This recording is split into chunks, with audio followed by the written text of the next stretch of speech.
Hello everyone, this is me Debasis from Revsportz and I am in front of a legend. You all know him, someone who follows cricket knows David Gower. David, welcome to Revsportz. First up, you have played with and against some of the great batsmen over the years. How do you rate Joe Root, the innings that he played today?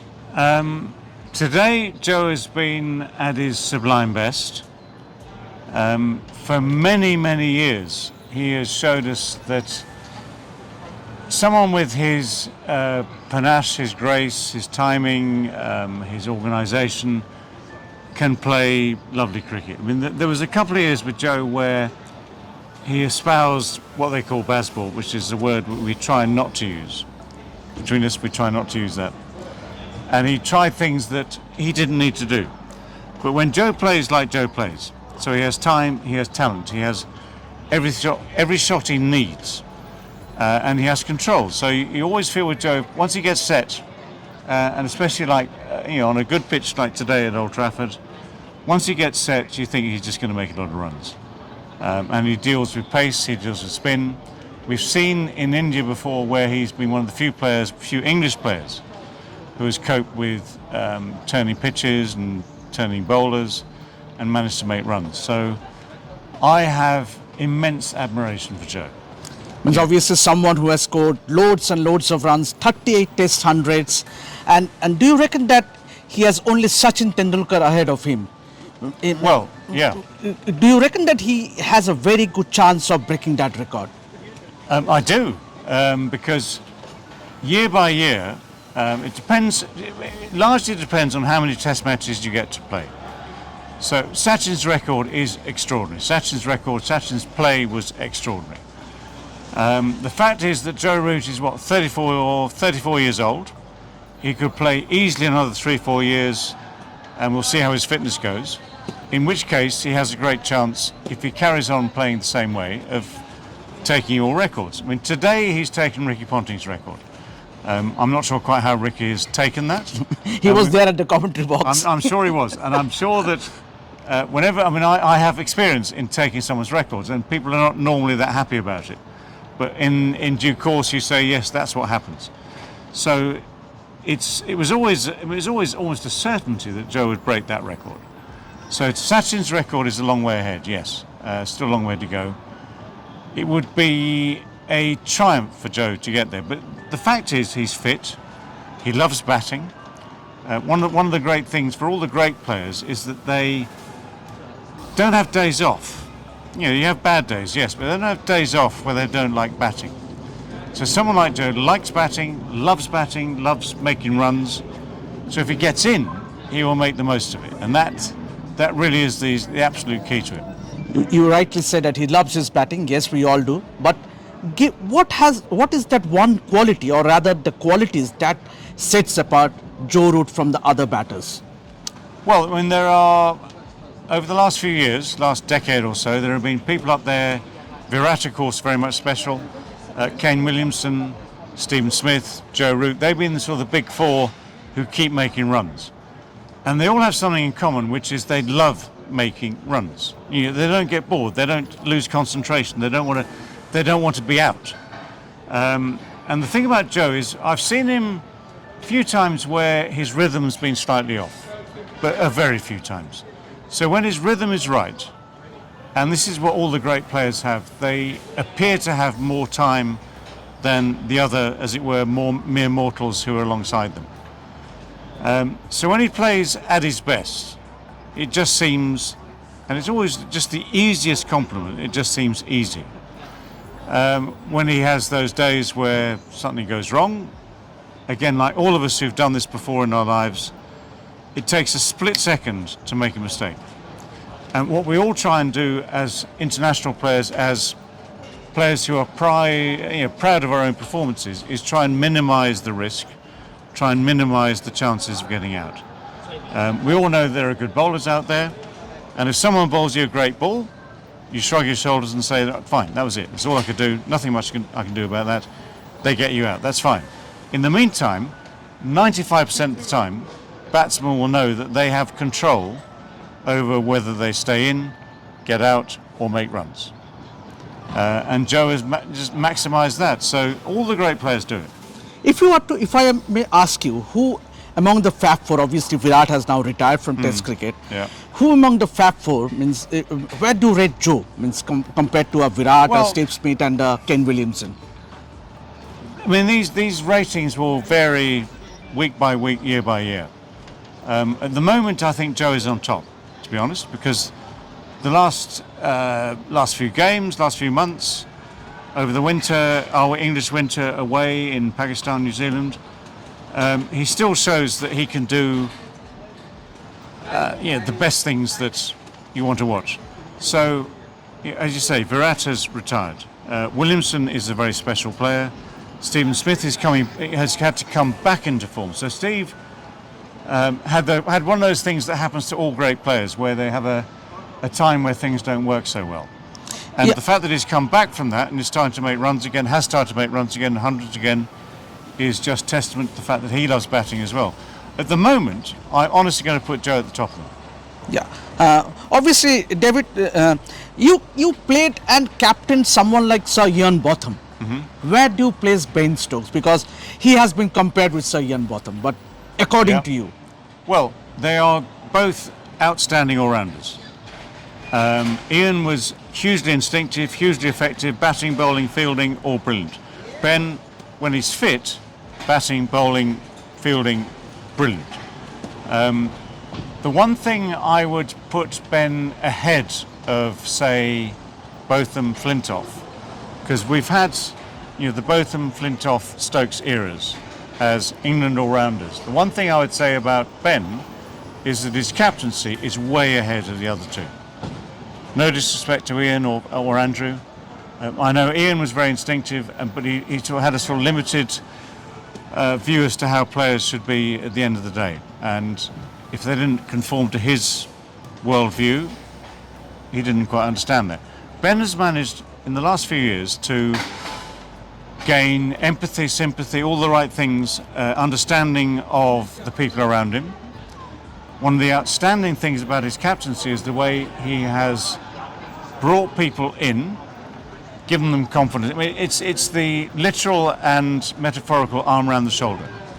So physically, arm around the shoulder. Metaphorically, he is supporting the people who come into his team, and he wants them to do well. And because Ben has experienced things that have been very tough for him, loss of his father, injury, all those things that have added up to tough things for him to do in the last few years, I think he's grown into a real man. And I think he's grown into an empathetic captain who spends time with these people. Trust me, from experience, it's very hard to spend all the right time you need to with these people to make sure you're on side with them. So I think that attitude to his captaincy is outstanding. David, you have led England to one of the greatest win 40 years back, but against Australia. But would you say that in the last decade or so, India-England contest has been the one to watch out for after the Ashes? Yeah. What that reflects is the strength of cricket in the various countries. So India's been very strong for the last few years. Australia, of course, always strong. England, like to think we're always strong. The three greatest countries at the moment are India, Australia, England. When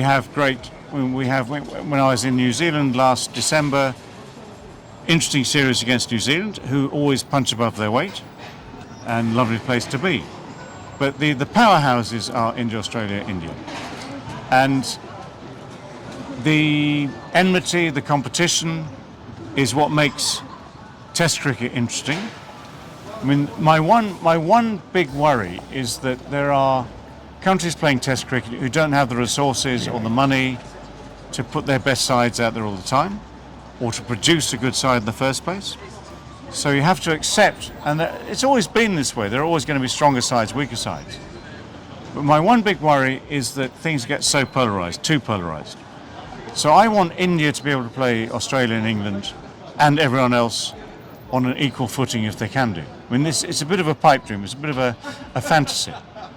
But I want, if we can, to sustain Test cricket across the globe, not limit it to 3 or 4 powerful countries, but to sustain it across the globe so that those countries that might prefer white ball cricket still value Test cricket. Because when, for instance, people like me love Test cricket. We always look back at our times. I look back at my times as an international cricketer. I have no idea what my one-day figures are. I have a pretty good clue what my Test match figures are. When Virat Kohli says that Test match cricket isn't important to him as the best thing, that is the best advert for Test cricket. And so the more Virat says that, the better it is for the longevity, potential longevity of Test cricket. David, a word on this current Indian team. It's a young Indian side without Rohit Sharma and Virat Kohli and Ravichandran Ashwin. But what are your initial thoughts? Obviously, they competed in this series. The first 3 Test matches went down the wire, means till the 5th day.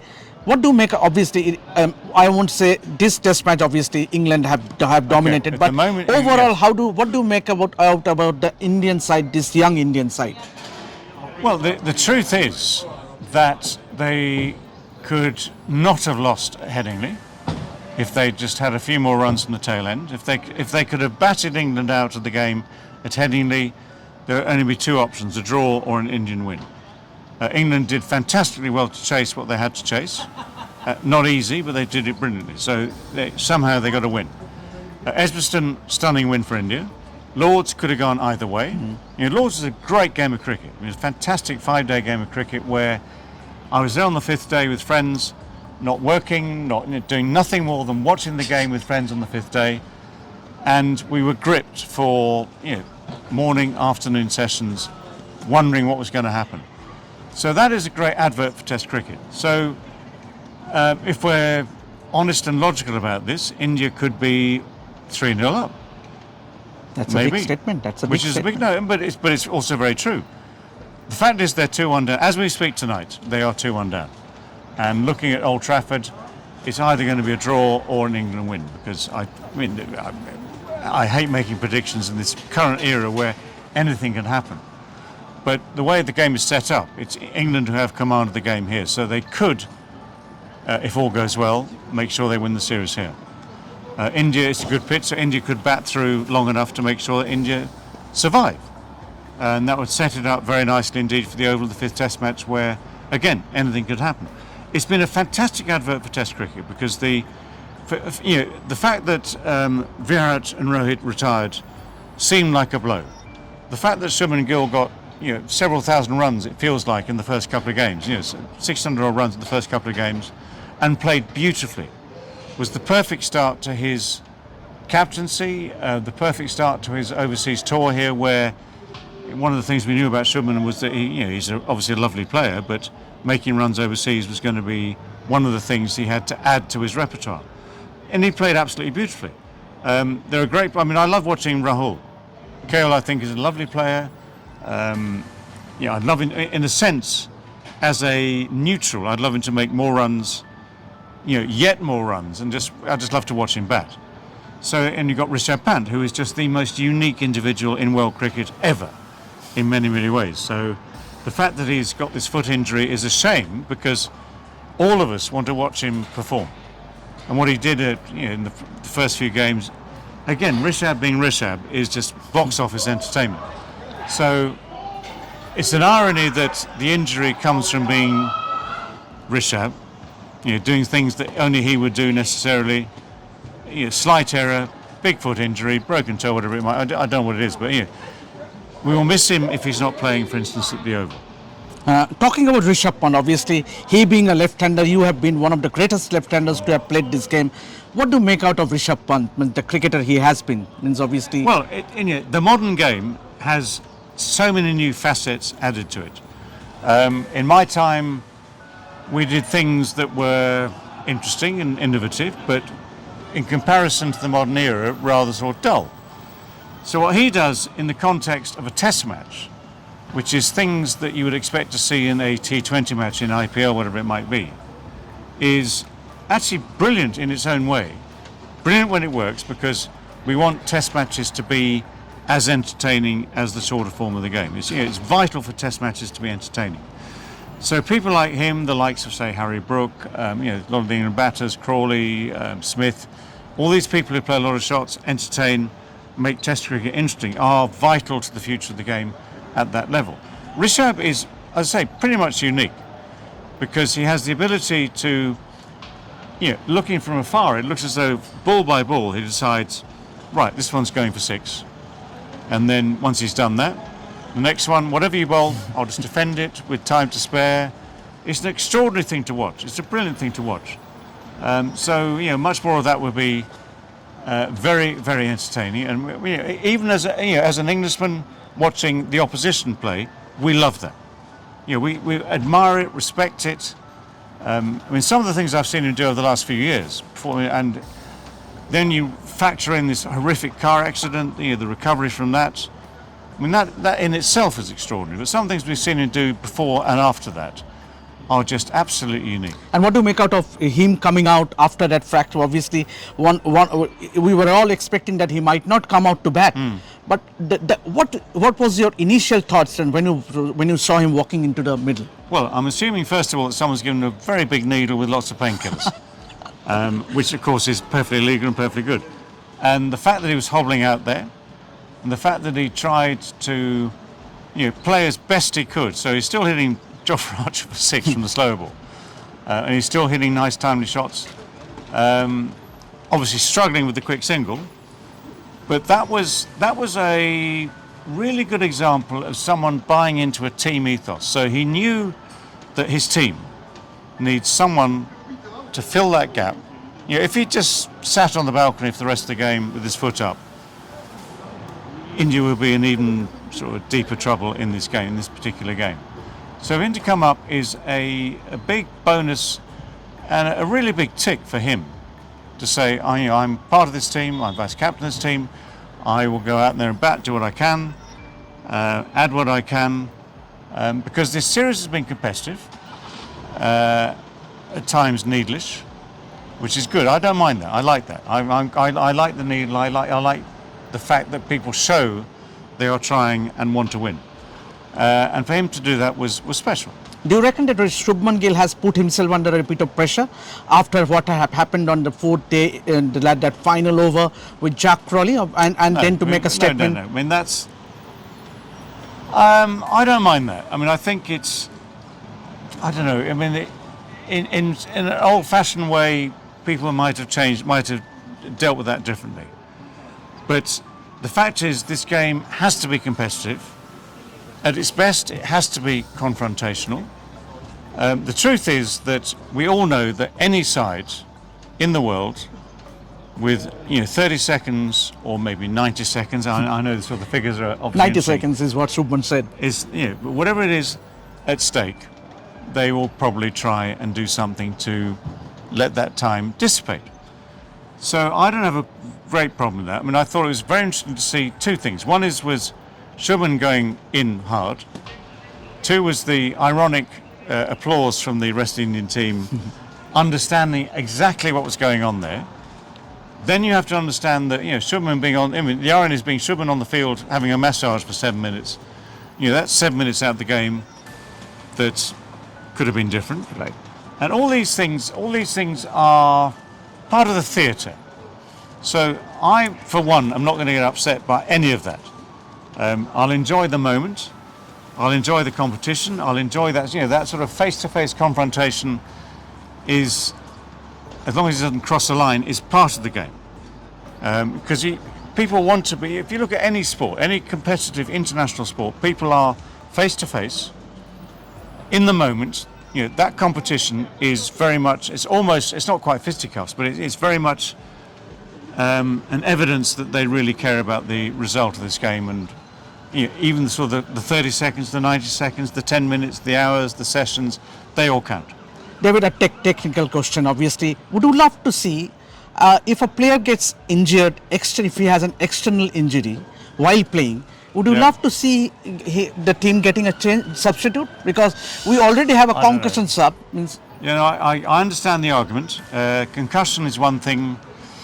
Other injuries, to be honest, I haven't thought about it. I haven't made my mind up on this one.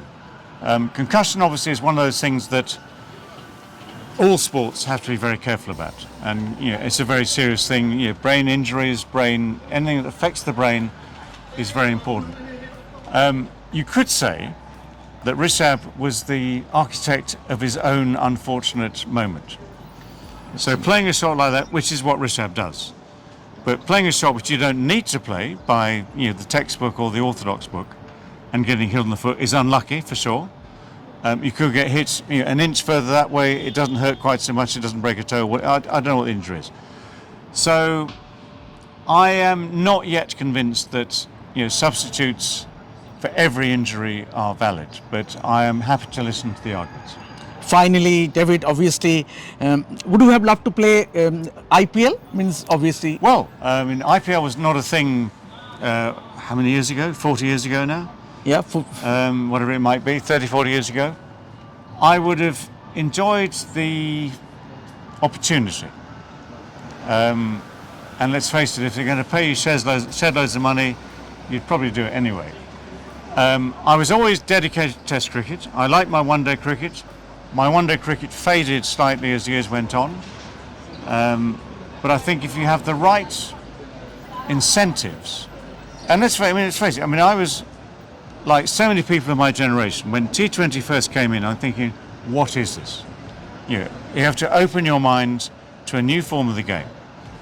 And I've worked on T20 in various parts of the world, enjoyed it. I understand that, I can see the immense skills that go into some of the shots that people play now.